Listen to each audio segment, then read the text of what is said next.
Have we become so controlled and so ignorant about our rights that big institutions and big government can do whatever they want with us, even without our approval? I knew for certain the Founding Fathers would resist to the death what is happening in America today.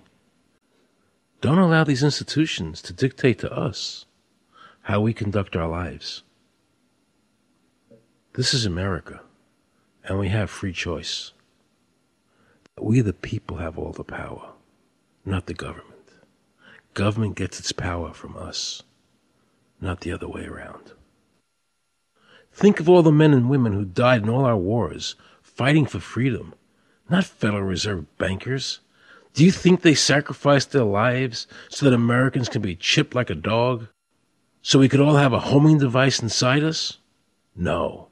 This ID card is the last step before they implant us. And that's precisely the reason nobody should accept one. And you know what they're going to do?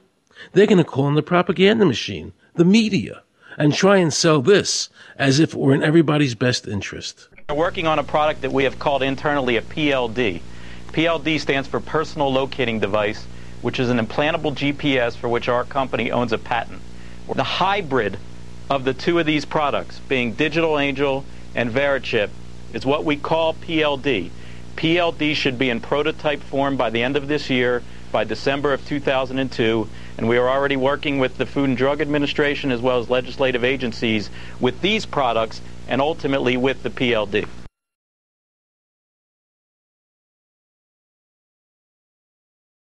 We have a Florida family who are really pioneers in a brave new world. They have volunteered to be the first ever to have microchip identification devices implanted into their body. After 9/11, I was really concerned with the security of my family. I wouldn't mind having something planted permanently in my arm that would identify me. Talk about identification papers. Watch what happens to a woman in Florida whose license was suspended. Get out of the car or I'm going to tase you. The next street off of Seacrest.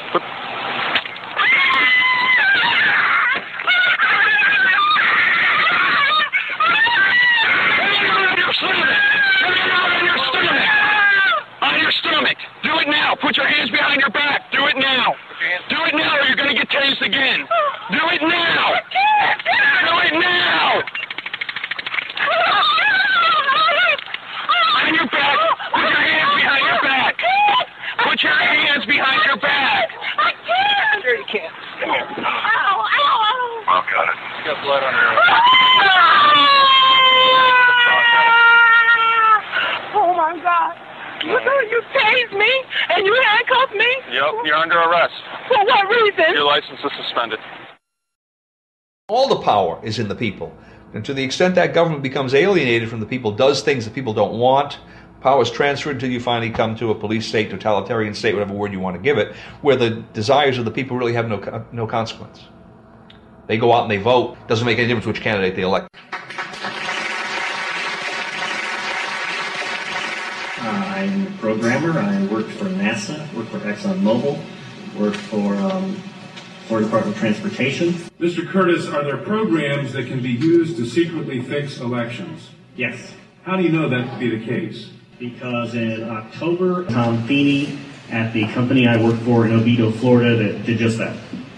And when you say did just that, it would rig an election? It would flip the vote 51-49 to whoever you wanted it to go to and whichever race you wanted to win.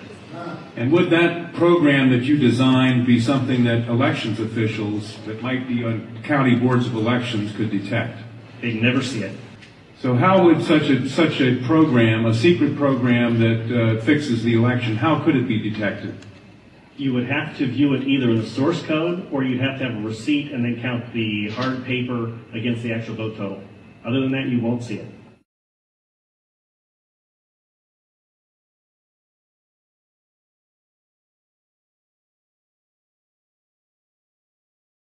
Given the availability of such vote rigging software and the testimony that has been given under oath of substantial statistical anomalies and gross differences between exit polling data and the actual tabulated results, do you have an opinion whether or not the Ohio election, presidential election, was hacked?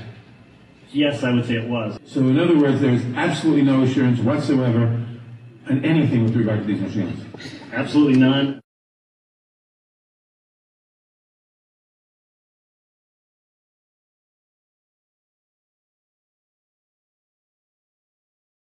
Anybody who trusts electronic voting machines should have their head examined.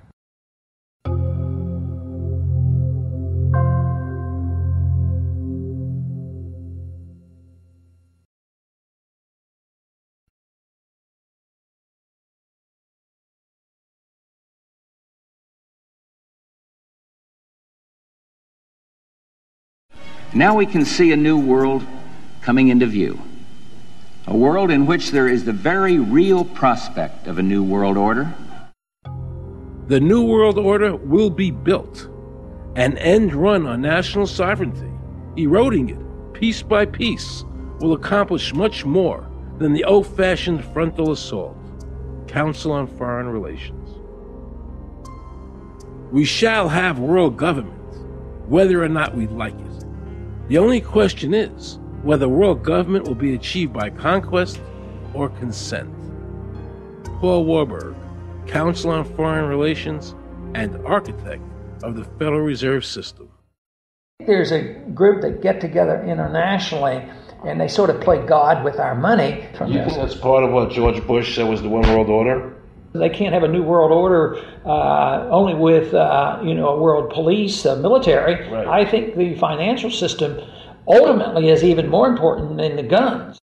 The central bankers of the world are working together to create a one world government, a global police state as sinister as anything George Orwell ever wrote about, where every person on the planet Earth will have an RFID chip implanted, where the bankers and the governments can monitor every transaction you make. A chip in everybody would be the universal monetary system par excellence.